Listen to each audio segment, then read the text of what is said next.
트럼프가 선택할 대북 정책은 미국의 대북 정책은 초당적으로 망가졌다. 도널드 트럼프 미국 대통령 당선인의 취임을 앞두고 장관 인사청문회가 속속 열리고 있습니다. 이 가운데 국방부 장관과 국무부 장관 인사청문회에서 나온 내용이 주목을 끕니다.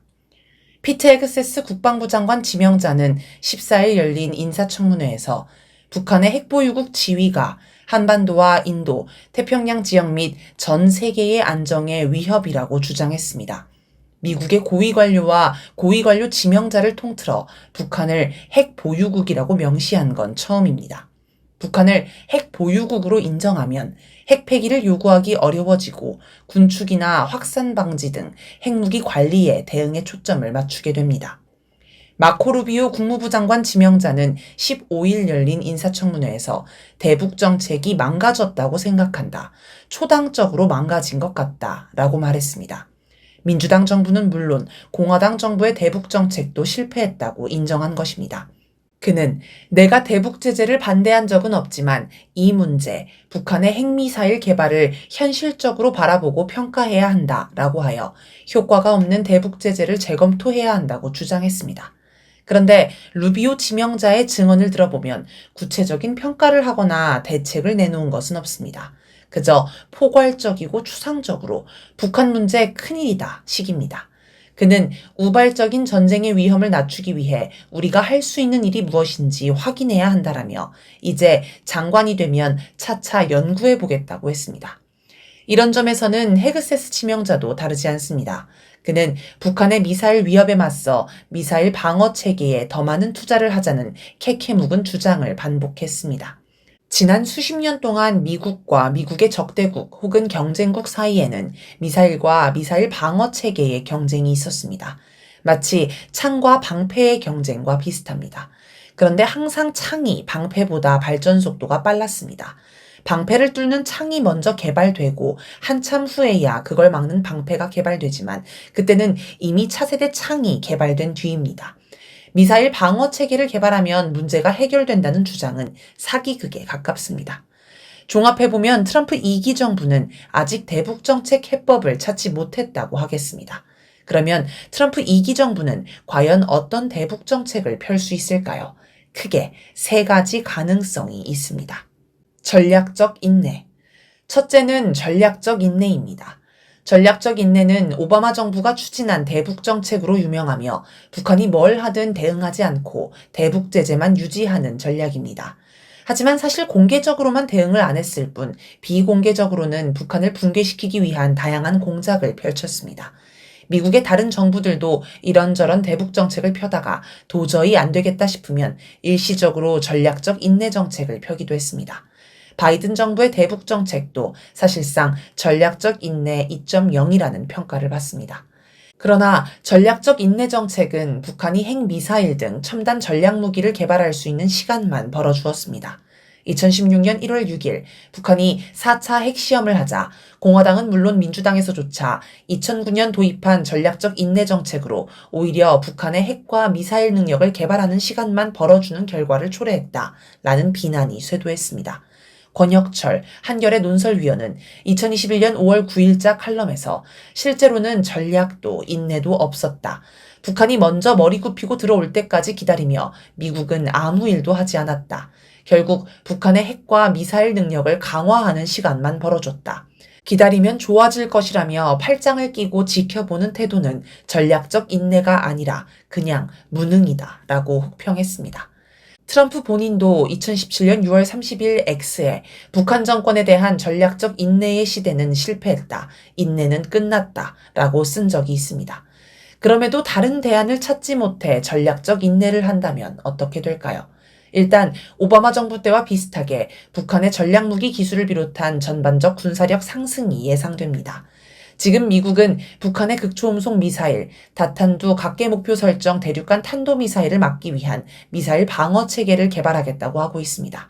이게 언제 가능할지 모르겠지만 그 전에 북한이 다음 단계의 미사일을 미리 개발해 미국의 길을 꺾어버리려 할 수도 있습니다.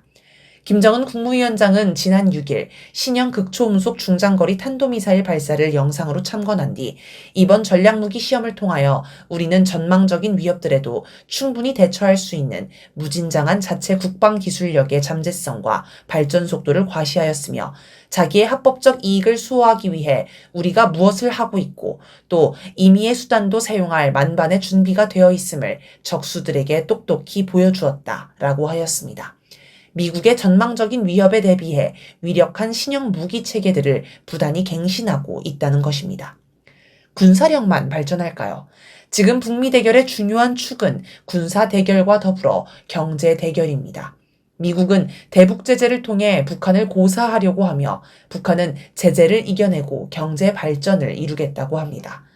북한은 올해 노동당 창건 80주년을 맞으며 노동당 제9차 대회, 9차 당대회를 예정하고 있습니다. 북한이 2021년 8차 당대회를 하면서 내걸었던 국가경제발전 5개년 계획을 완료하느냐에 관심이 쏠립니다.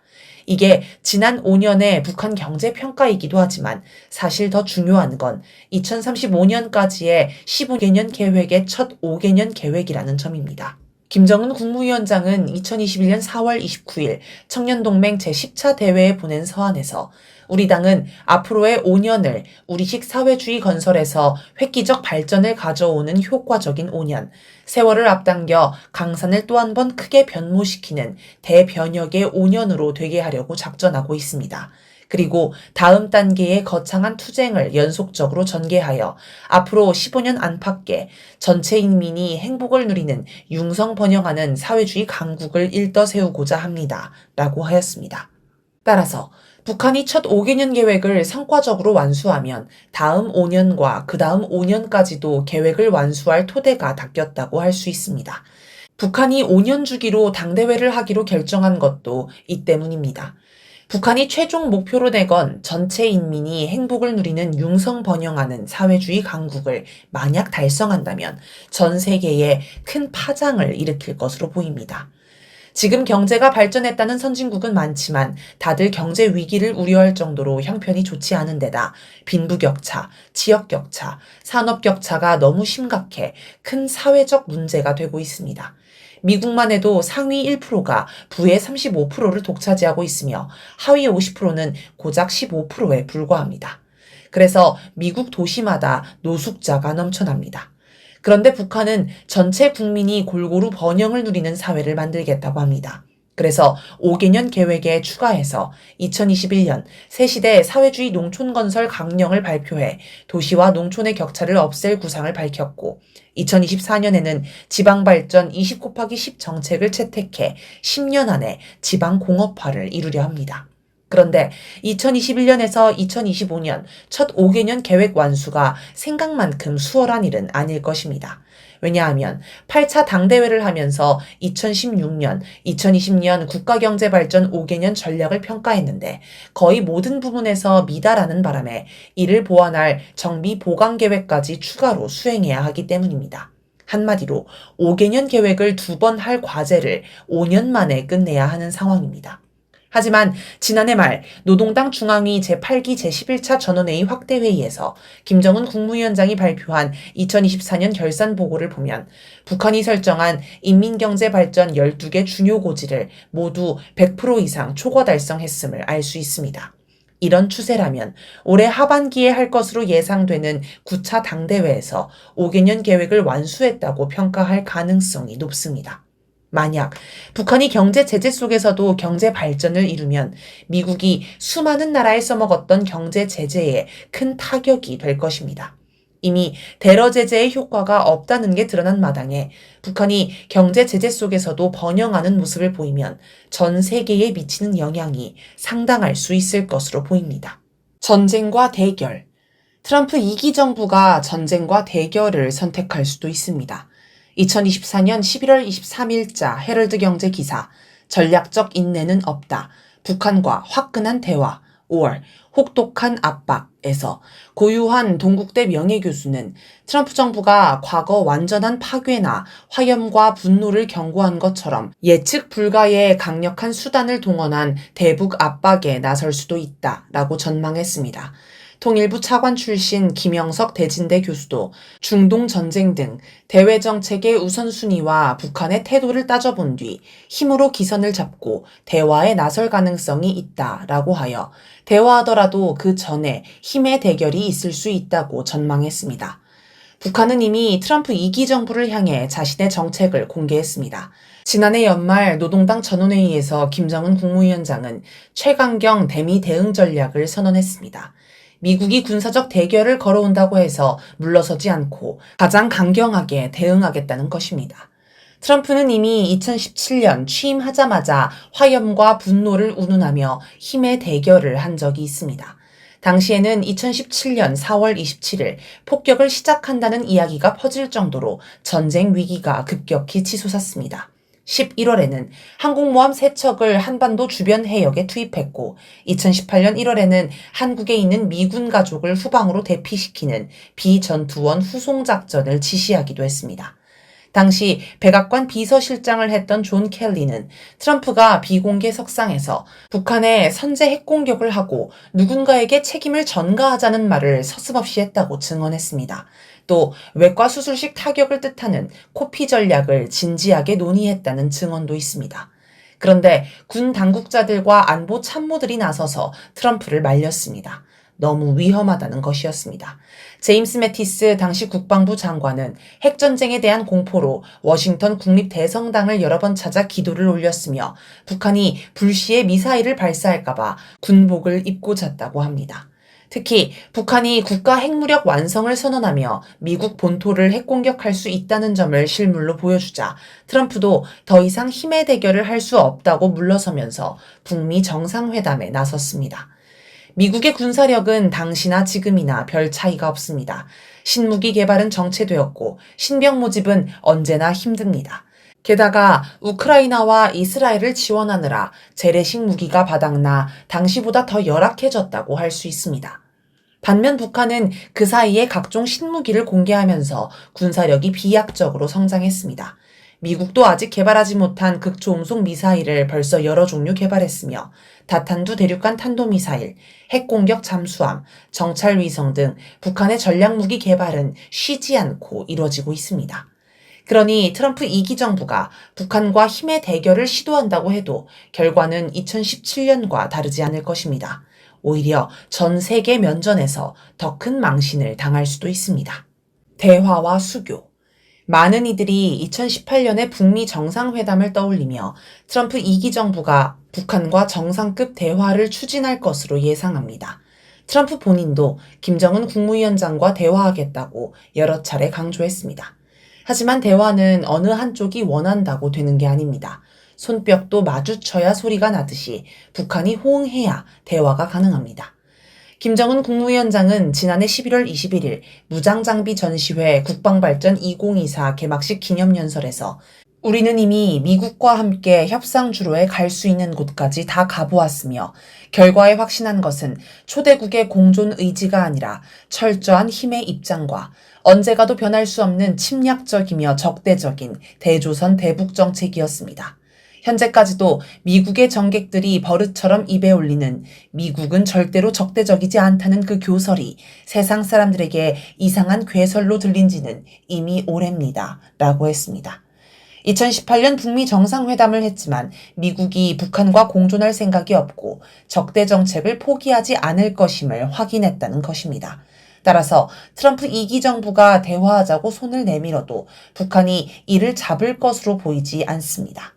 북한이 대화를 시작하는 건 미국이 대북 적대 정책을 폐기했음을 실물로 보여줄 때나 가능해 보입니다. 즉, 미국이 일방적으로 대북 제재를 해제하고 한미 연합훈련을 중단하는 등의 가시적 행동을 선행하면 대화 가능성도 열리지 않을까 싶습니다. 이걸 과연 트럼프 정부가 할 수 있을지 의문입니다. 어찌어찌해서 대화를 시작했다고 해도 그 다음이 문제입니다. 대화했는데 아무런 성과가 없으면 하지 않은 만 못합니다. 미국이 바라는 대화의 목표는 안전 보장입니다. 헤그세스 지명자 말처럼 미국은 북한의 핵보유국 지위를 인정할 것입니다. 따라서 북핵 폐기는 더 이상 대화의 목표가 아닙니다. 북한이 핵미사일로 미국 본토를 위협하지 않고 다른 나라의 핵무기를 이전하지 않는 선에서 미국은 만족해야 합니다. 가장 좋은 방법은 수교하는 것입니다. 러시아나 중국도 미국과 대결하는 핵 보유국이지만 미국이 이들 나라의 핵미사일이 날아올까 전전긍긍하는 일은 없습니다. 왜냐하면 수교를 통해 최소한의 안전장치를 마련했기 때문입니다. 따라서 미국도 북한과 수교를 해 서로 핵공격을 하지 않기로 약속하면 안전보장 문제를 해결할 수 있습니다. 중국은 1964년 10월 미국, 영국, 소련의 방해를 뚫고 첫 핵시험에 성공합니다. 1967년에는 수소폭탄 시험에도 성공했습니다. 중국의 핵보유가 기정사실이 되어 되돌릴 수 없게 되자 미국은 1971년 헨리 키신저 미국 국무부 장관을 극비리에 중국에 보내 미중 수교를 추진합니다. 이 과정에서 중국은 미국의 대만을 국가로 인정하지 말 것, 대만 주둔 미군을 철수할 것 등을 요구해 관철합니다. 국가로 인정받지 못한 대만 대신 중국이 유엔 안전보장이사회 상임이사국에 들어간 것도 이때입니다. 대만이 국가로 인정받지 못하면서 형식적으로 중국은 분단 국가가 아니게 되었지만 그렇다고 중국의 행정력이 대만에 미치는 것도 아닌 어정쩡한 상태가 되었습니다. 당시 중국이 대만과 통일을 하지 못한 것은 대만 내에서 중국과의 평화적 통일을 추진할 세력이 없었기 때문입니다. 당시 대만은 본토 수복을 주장하는 국민당이 계엄 상태에서 독재를 하고 있었습니다. 대만 계엄령은 1987년에야 해제되었습니다. 중국이 핵 보유국이 되자 미국이 관계 정상화를 한 사례는 북미 관계를 전망할 때 참고할 만합니다. 미국이 북한을 핵 보유국으로 인정했다면 그 다음 단계는 관계 정상화, 즉 수교를 통해 북한의 핵 미사일이 미국 본토를 향하지 않도록 만드는 것입니다. 이 과정에서 북한도 안전보장을 요구할 것인데 여기서 핵심은 주한미군을 철수하는 것입니다. 주한미군은 미국이 동아시아에서 북중러를 포위하는 핵심 수단입니다. 주한미군 철수는 미국의 구상에 치명적인 구멍을 낼 수 있습니다. 이건 대만에서 미군이 철수한 것보다 더 치명적입니다. 지정학적으로 볼 때 대만보다 한국이 미국에 더 중요합니다. 게다가 미중 수교와 북미 수교의 차이점이 있습니다. 한국에는 당시 대만과 달리 남북관계 발전과 통일을 추구하는 세력이 존재합니다. 북미가 수교하면 한국이 대북 적대 정책을 고집할 이유가 없습니다. 미국과 호응하기 위해 대북 적대 정책을 폐기할 것입니다. 설사 민주당 정권이 아닌 국힘당 정권이라 해도 빗발치는 국민의 요구와 더불어 외교적 고립을 피하고자 남북관계 회복에 나설 수밖에 없습니다. 국가보안법을 철폐하고 남북교류 협력이 활발해지면 국힘당과 반북 적폐 세력은 붕괴하며 결국 통일로 귀결될 것입니다. 이렇게 되면 미국은 자기가 소국처럼 부리며 온갖 내정 간섭으로 이익을 관철해오던 한국을 잃어버리게 됩니다. 이런 이유로 미국은 북미 수교를 섣불리 할 수 없습니다. 결과적으로 트럼프 2기 정부는 어떤 대북 정책도 쉽게 결정할 수 없는 난감한 처지에 있습니다. 미중 대결이 한국에 미칠 영향. 헤그세스 지명자와 루비오 지명자는 모두 중국을 미국의 가장 큰 위협으로 지목했습니다. 헤그세스 지명자는 중국 공산당이 침략을 시도할 수 있는 모든 분야에 정면으로 대처할 것이라고 했고, 루비오 지명자는 중국은 가장 강력하고 미국이 직면한 동급의 위험한 적이라고 했습니다. 예상대로 트럼프 2기 정부는 미중 대결에 화력을 집중할 것으로 보입니다. 문제는 미중 대결이 심해질수록 사이에 낀 우리의 처지가 곤란해진다는 점입니다. 한국은 그동안 안보는 미국에 의존하고 경제는 중국에 의존해왔습니다. 그런데 윤석열 정권 들어 경제마저 미국에 의존하며 반중 정책을 펴는 바람에 한국 경제를 위기에 빠뜨렸습니다. 미중 대결이 심해지면 한중 관계를 차단하려는 미국의 압박이 더욱 거세질 것입니다. 그리고 한국 경제는 더욱 심각한 위험에 빠질 것입니다. 미국과 중국 사이에 낀 한국과 비슷한 처지의 독일 사례를 살펴봅시다. 독일은 안보 영역에서 미국과 협력하고 경제 영역에서 러시아와 협력해왔습니다. 러시아의 값싼 에너지는 독일 제조업을 떠받치는 기둥이었습니다.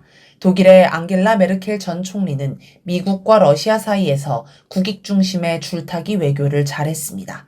미국의 대러 제재에 동참하면서도 블라디미르 푸틴 대통령과 대화를 이어가며 독일, 러시아 가스관 증설을 추진했습니다. 그런데 2021년 12월 올라프 숄츠 총리가 집권하면서 분위기가 바뀌었습니다. 미국은 우크라이나 전쟁을 이유로 대러 제재를 강화했고 숄츠는 앞장서서 여기에 동참했습니다. 2022년 5월 1일 독일경제기후부는 독일이 수입하는 원자재 가운데 러시아산의 비중을 석탄 8%, 천연가스 35%, 석유 12%로 각각 줄였다고 밝혔습니다. 독일 중앙은행은 물가 상승과 국내 총생산 감소를 경고했지만 로베르트 하베크 부총리는 이 모든 조치는 경제와 소비자 모두 치러야 하는 비용을 뜻한다 라며 국민에게 고통을 견디라고 강요했습니다. 나라 경제가 어려워지자 정부는 허리띠를 졸라맨다며 서민을 대상으로 한 보조금 예산을 대폭 삭감했습니다. 이에 독일 곳곳에서 노동자, 농민의 격렬한 시위가 이어졌습니다. 상황이 이러하니 많은 독일인이 메르켈 전 총리를 그리워합니다. 독일 주요 산업이 모두 위기에 처하면서 전문가들 내에서 독일 경제가 이대로 무너진다는 전망이 속출했습니다. 숄츠 총리 지지도는 10%대까지 떨어졌으며 마침내 지난해 12월 16일 독일 연방의회가 숄츠 총리 신임을 거부해 조기 총선을 하게 되었습니다. 한국도 독일과 비슷한 꼴이 날 수 있습니다. 만약 한국이 중국과 경제 교류를 축소하면 당장 교역 적자가 치솟고 물가가 폭등할 것입니다. 2021년 기준 한국이 수입량의 70% 이상을 중국에 의존하는 품목이 무려 79개에 달하기 때문에 이들 품목의 수입이 막히면 제2, 제3의 요소수 사태가 발생할 것입니다. 그동안에는 미국이 중국 고립봉쇄 정책을 펴도 협상을 통해 한국이 부분적으로 빠져나갈 구멍을 만들 수 있었습니다. 2022년 10월 7일 미국 상무부가 중국 반도체 공장에 미국산 반도체 장비 반입을 금지하는 수출 통제 조치를 발표해 삼성전자와 SK하이닉스가 위기에 몰린 적이 있습니다. 다행히 미국과 협의가 잘 돼서 두 기업은 1년 동안 장비 반입을 허용받았다가 나중에는 아예 무기한 유예를 받았습니다. 그러나 트럼프 정부가 본격적으로 미중 대결을 펼치면 이런 식의 유예 조치는 기대할 수 없습니다. 사정 봐주지 않고 강하게 차단할 것입니다. 한국 경제가 그대로 무너져 내릴 수 있습니다. 이렇게 되면 분노한 국민 속에서 반 트럼프, 반미 정서가 급격히 확산할 것입니다.